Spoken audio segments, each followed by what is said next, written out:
Hi, I am Anne, your virtual success advocate from ZAPTEST. ZAPTEST is a leading free and enterprise software test automation and RPA tool. To use the ZAPTEST free edition, check out our website, ZAPTEST.AI. So today we are continuing the topic of best practices for RPA. The fourth point is test and validate scripts. An organization shouldn't continue with the project without the combined effort from IT professionals, business professionals, and external sources validating the RPA framework.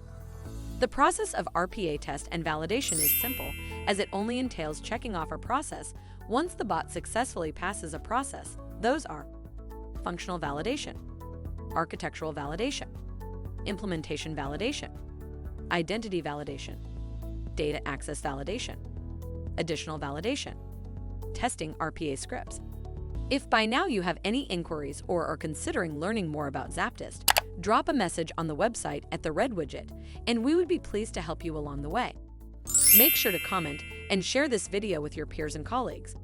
By seeing your interest, we'd be making more videos like this, making hard topics easily digestible. Thank you for watching.